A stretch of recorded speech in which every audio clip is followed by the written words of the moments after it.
Hi, my name is Adi Annette, and welcome to my little faith corner of the internet. And for this video, I'll be going through chapters 13 and 14, and then this is the last video of my three-part Exodus series, just for my transition season.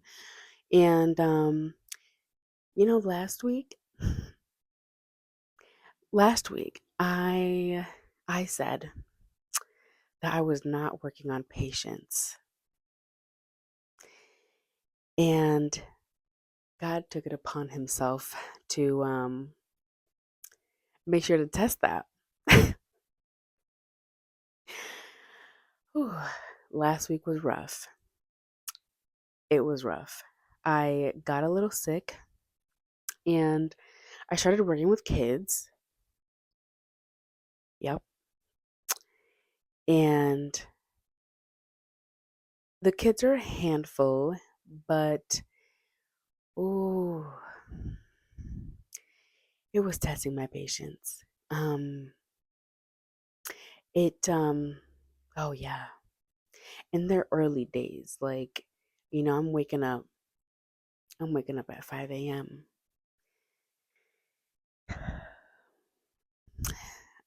So we made it though, finally, to Friday. And it's a new week, but it was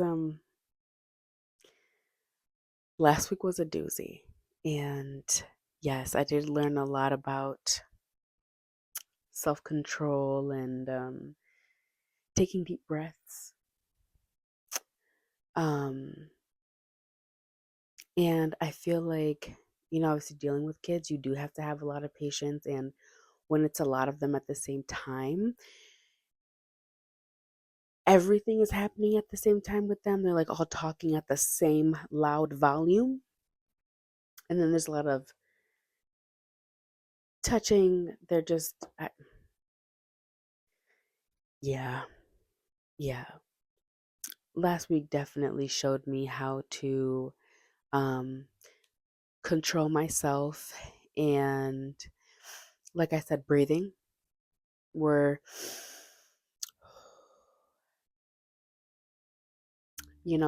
really thinking about our next steps and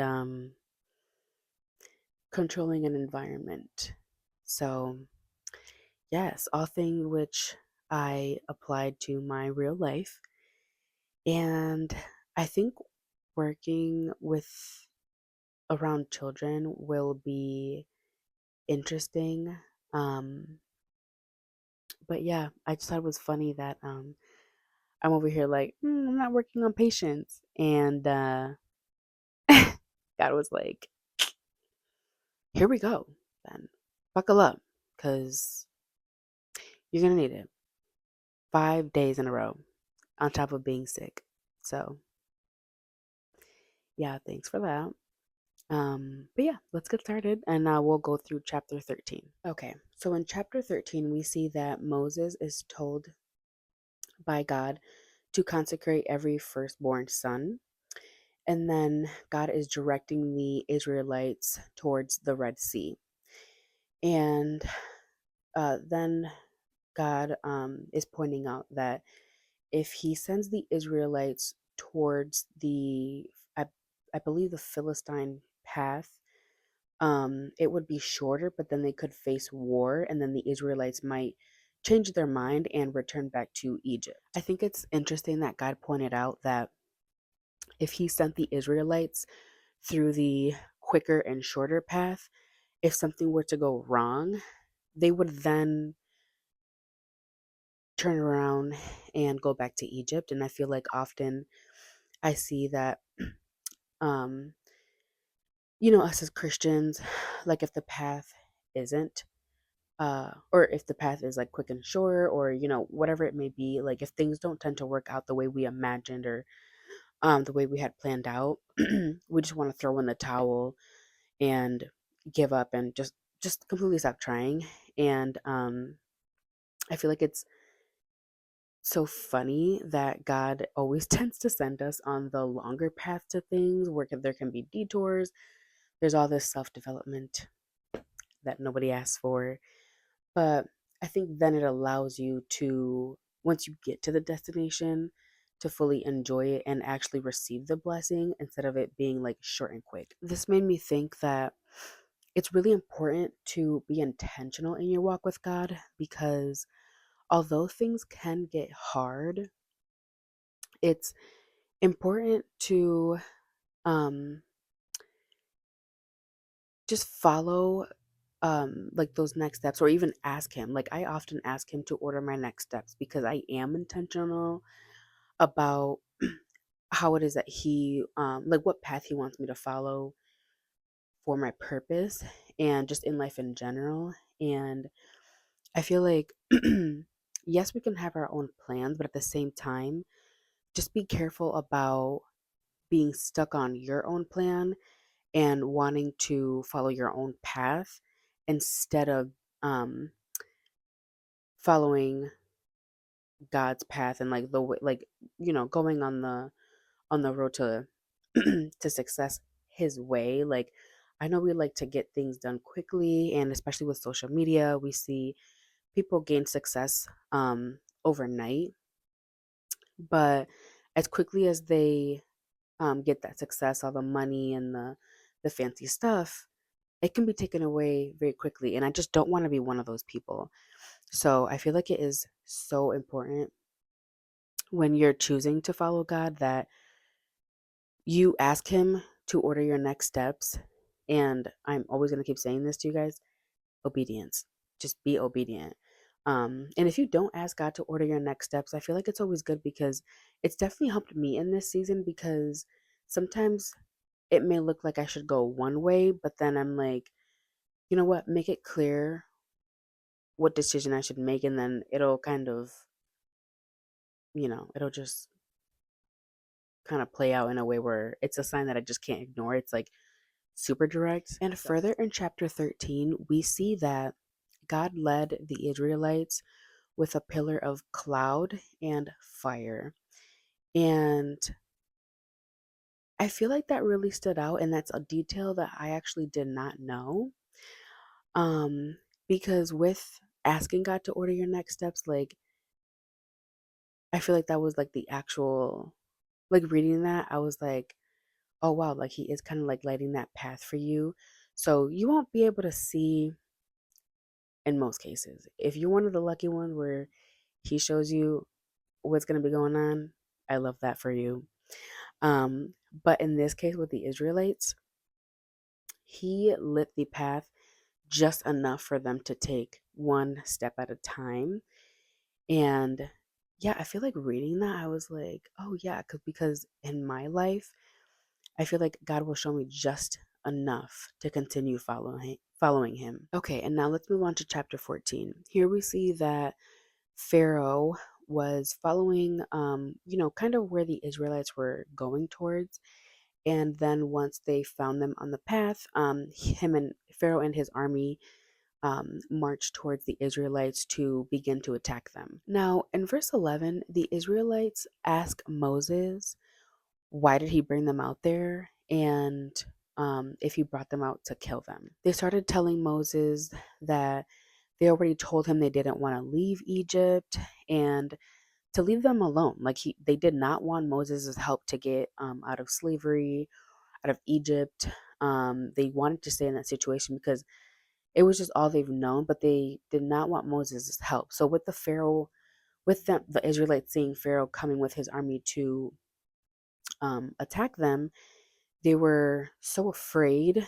And although God was lighting the path, they just immediately went to fear. Like, they kept going around in circles and forgetting God's promises, um, and doubting anything that Moses was telling them. Verse 11 genuinely had me so confused, because as I'm reading, I'm like, are you good?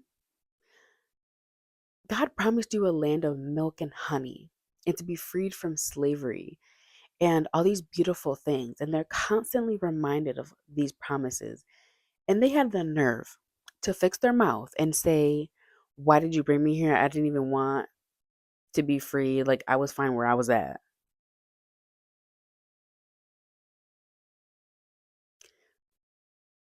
What are we talking about? The Israelites were so irritating. Like, I couldn't have been Moses. I'm not going to hold you. I could not have been Moses because to sit there, you have every sign in the world that God is going to protect you, keep you safe, fight all your battles. All he asked you to do was to leave Egypt. I'm lighting a path, follow the path, and that's it. So even with the Pharaoh um coming, coming towards them to attack them, I'm like, why wouldn't you trust that God was going to shield you from that battle? He at no point ever told you to prepare for war.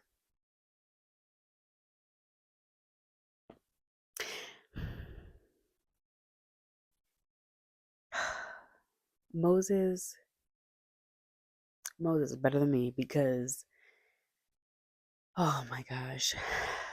But anyways, then the Israelites also said to Moses that they were better off serving the Egyptians.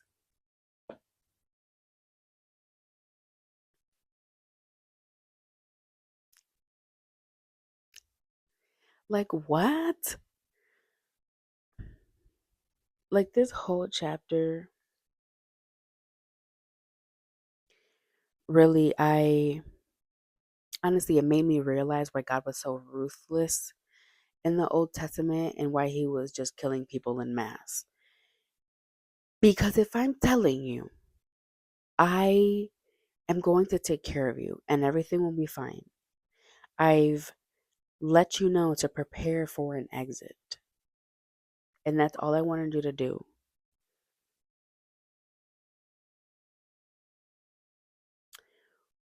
Why are you sitting up here talking about I was better being a slave?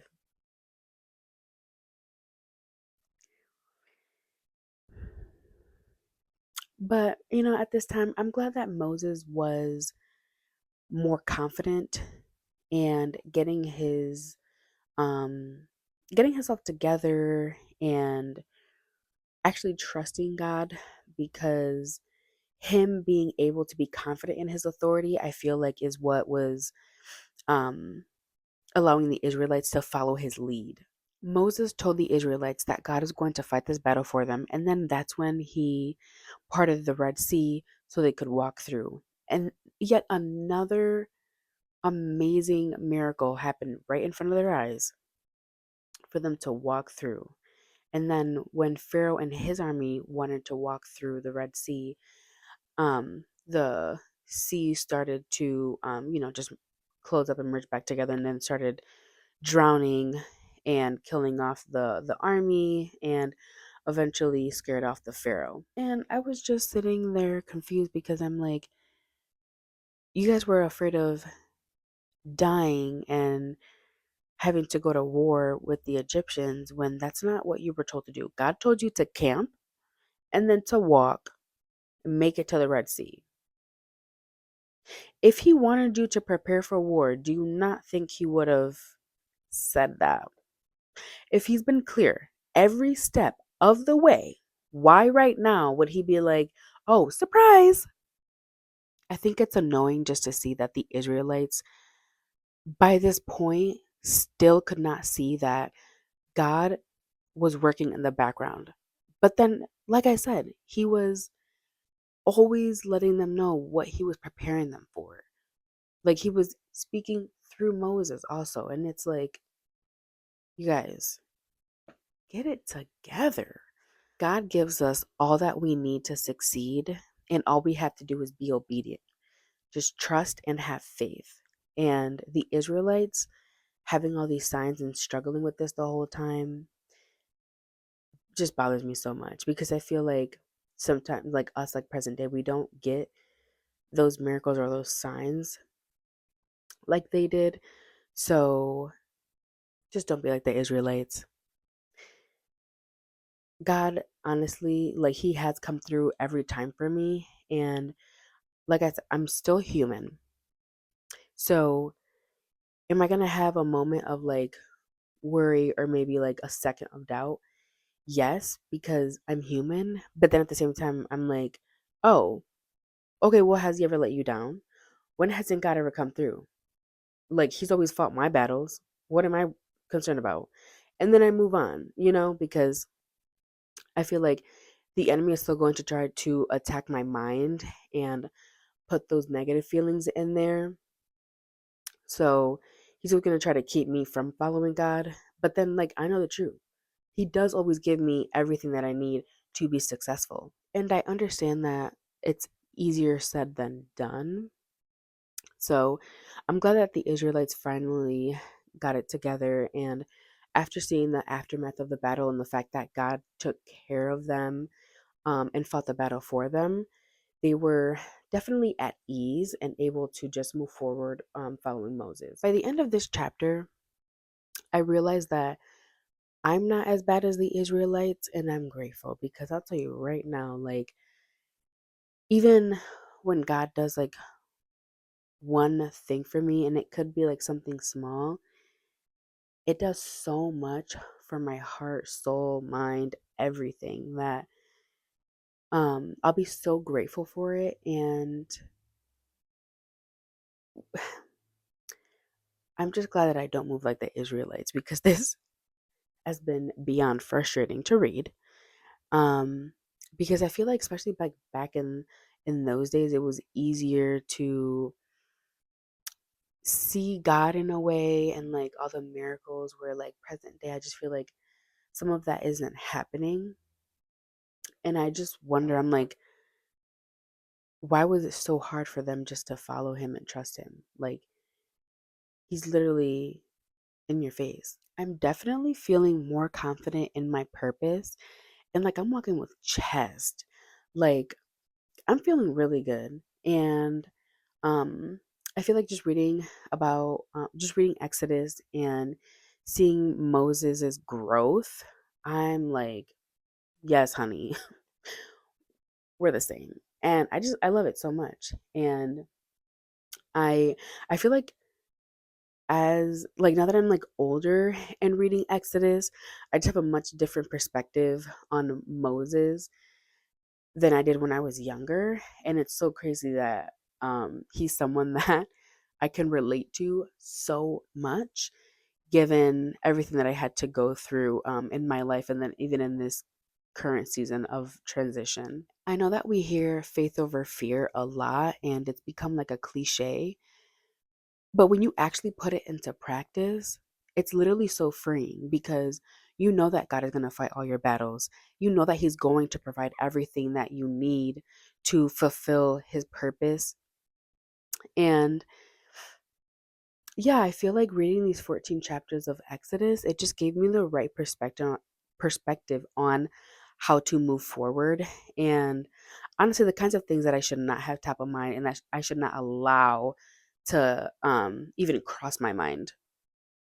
So I hope that you guys enjoyed this three-part series on Exodus. I will be starting a new book.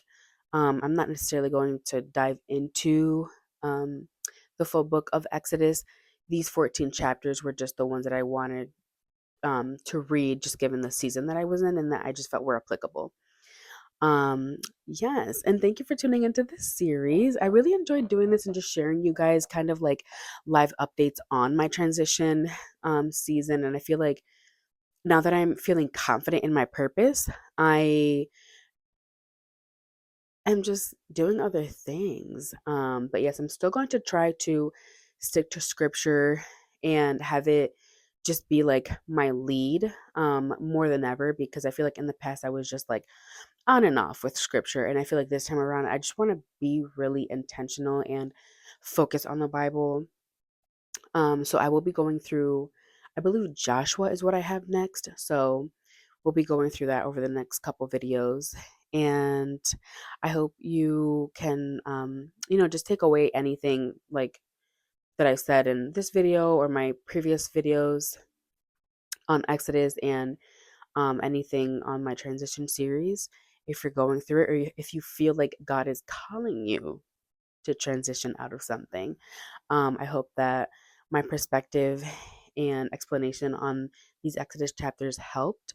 I hope that you like, share, and subscribe. Please leave a comment down below and let me know how you have handled this season, if you've ever been in it, or if anything that I said stood out. Just let me know. And yes, I also have an ebook. I have a little 7-day devotional, so you can check that out. I'll leave a link in my description. Bye.